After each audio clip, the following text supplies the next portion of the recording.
페이지.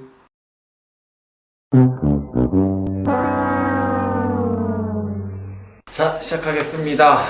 오늘 딥다이브 두 번째 스트레스 편을 진행할 건데, 스트레스 부분을 이야기하기 앞서서 생각해봐야 될 부분이 있는 것 같아요. 스트레스라는 건 어떻게 보면 타인과의 어떤 갈등, 불편한 부분에서 겪게 되는 어떤 경험이었을 수 있는데, 중요한 포인트가 뭐냐면 삶의 주도성을 나로 갖고 오는 거예요. 관계에서는 어떤 뜻을 뜻하냐면, 타인이 한 어떤 행동 자체에 문제의 원인이 있다라고 보면 그걸 바꿔야 된다라는 생각을 갖게 되거든요. 그러면 그 관계에서 주도성이 나한테 없는 거죠. 근데 내가 그 상대가 준 자극을 왜 그렇게 생각했고 그런 느낌을 받았고 생각하다 보면 삶의 주도성 자체가 나한테로 귀결되게 돼요.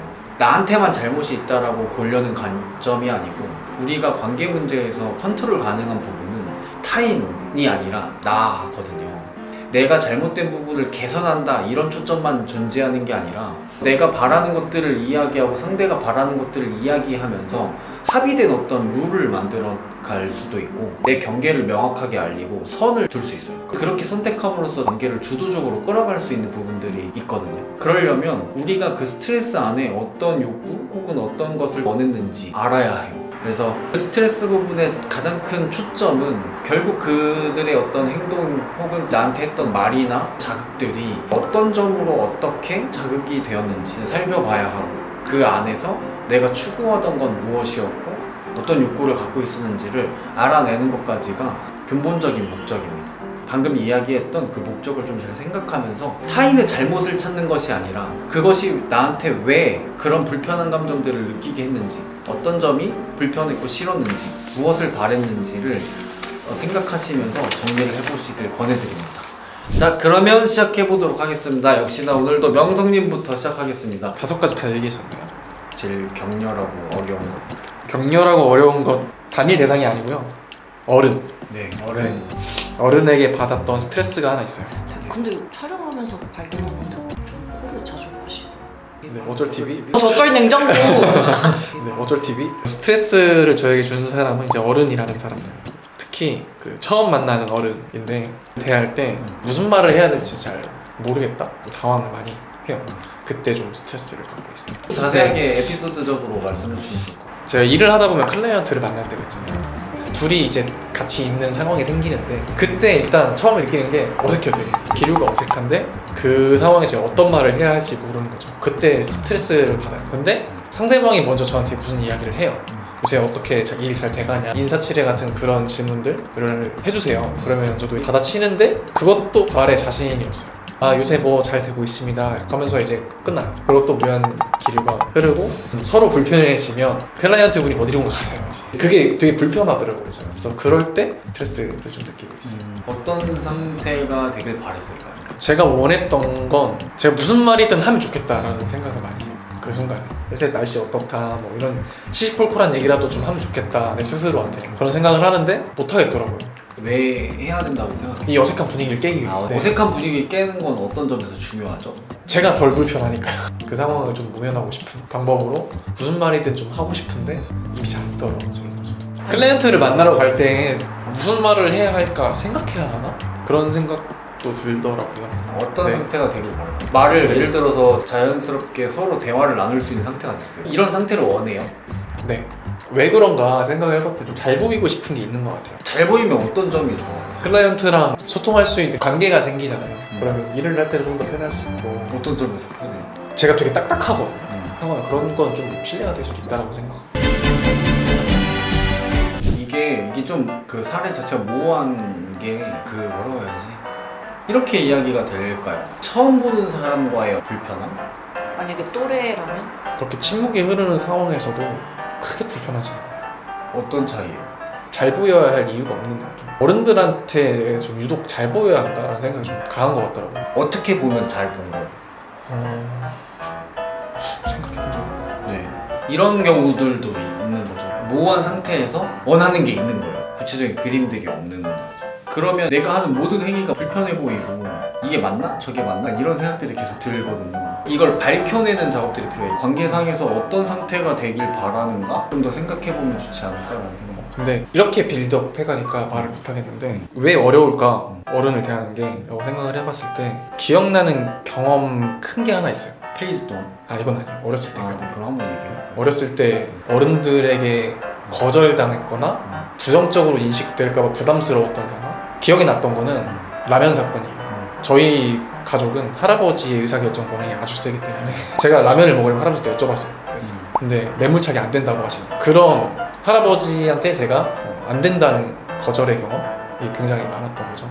그리고 저는 평가의 대상이었어요. 그러니까 너는 공부를 잘해야 되고 장남으로서 어떤 역할을 해내야 하고 그래야 한다는 뭔가 기준들이 있었고 그렇게 했을 때 칭찬받았어요. 그런 기준에 벗어나면 부정적인 피드백을 항상 받았거든요. 평가의 대상이 되니까 어른들을 무서워한다, 어려워한다? 라는 게 좀 생긴 것 같아요. 뭐뭐로서 라는 말이 붙는 거예요. 장남으로서, 학생으로서, 영업할 때면 영업하는 사람으로서, 뭐뭐로서 이래야 돼, 이런 모습들을 자기도 모르게 갖는 거죠. 근데 최근에 만난 어른들이 바랬던 건 없는 거지. 네.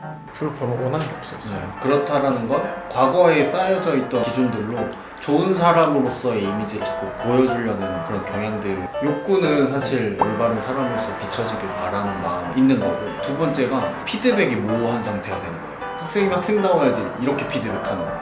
학생다움이라는 게 사람들마다 생각하는 게 다 다른 거죠. 최근에 만난 어른들로부터는 뭐뭐로서 어떤 모습을 보여주고자 했던 걸까 궁금함이 생겼어요.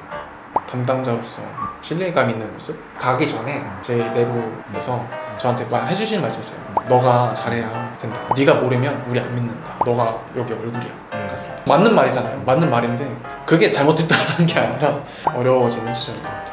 회사를 대표해서 사업 담당자를 만나는 거죠. 신뢰감을 얻는 게 욕구인 거죠. 이후에 한번 해봤으면 좋겠는 건 어떤 상태가 되면 신뢰감을 얻을 수 있는 상태가 되는가 정리를 한번 해보시는 게 풀어갈 숙제이지 않을까. 어색한 상태, 대화가 없는 상태가 싫어, 불편해에서부터 시작했는데 그게 왜 그렇지? 라고 생각하면 결국에는 신뢰감을 얻기 위한 거잖아요. 맞는 말이라 생각해요. 근데 상황마다 다를 것 같아요. 제 욕구는. 클라이언트들을 대할 때 제 욕구는 꽤 많아요. 또 다른 어른이 있어요. 뭐 집안 어른들도 있고요.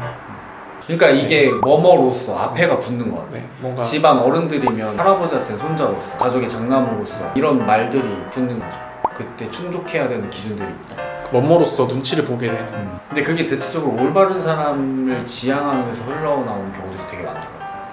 맞아요. 그 욕구로 정리를 좀 한번 해보시면 어떨까 하는 생각들이 들었습니다. 이제 마무리를 하려고 하는데, 스트레스라는 이 챕터가 중요한 이유가 여기에 있는데요. 우리가 살면서 저 사람이 나한테 잘못했어 라고 판단할 수 있는 근거가, 기준은 하나밖에 없어요. 합의된 기준이어야 돼. 서로가 그게 맞다라고 합의한 기준으로만 서로의 잘잘못을 따질 수 있어요. 근데 그 합의된 기준은 둘의 관계에서 발생되는 경우들도 있고 법으로 정해진 것들도 있고 흔히 도덕적으로 생각하는 룰도 있죠. 근데 그러면 너 나랑 친구하자. 그러면 우린 합의를 봐야 돼. 여기 사인해. 이렇게 계약서. 그게 아니죠, 당연히. 그래서 내가 불편한 것들을 이야기할 때 뭘 원하는지를 표현함으로써 같이 합의된 기준들을 하나씩 만들어가는 거예요. 많이 싸워본 친구들이랑 보면 서로 어디를 안 건드려야 되는지를 알아.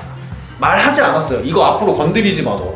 이렇게 얘기하지 않아도 싸우고 화해하고 하는 그 과정들을 거쳐가면서 아, 이 사람은 이건 건드리면 안 되는 부분이네. 서로 알고 그 경계를 침범하지 않으려고 해요. 그러니까 그게 내가 불편한 것을 얘기할 때 상대의 잘못이라고 짚으면서 이야기하려면 보편적으로 타당해야 돼.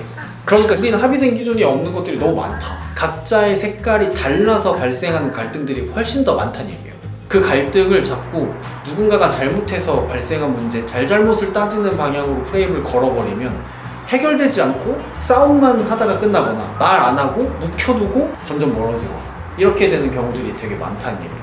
그래서 스트레스 파트에서는 내 욕구를 이해하고 내가 어떤 걸 바랬는지를 아는 것도 있지만 서로가 달라서 경계와 경계가 부딪히면서 발생되는 문제들도 되게 많다. 그래서 내가 갖고 있던 경계가 어떤 경계였고 어떻게 앞으로 표현하면 좋겠다라는 걸 이해하기 위함이 목적입니다. 지금 이걸 찍고 계신 이 세 분이 다 진이 빠졌어요. 어려운 작업이기도 하지만 되게 중요한 작업이기도 합니다. 그래서 그거를 이해하고 마무리 지을 수 있었으면 좋겠습니다. 이제 딥다이브 두 번째 스트레스 부분은 여기서 마무리하도록 하겠습니다. 오늘 진짜 진 빠졌을 텐데 고생하셨습니다.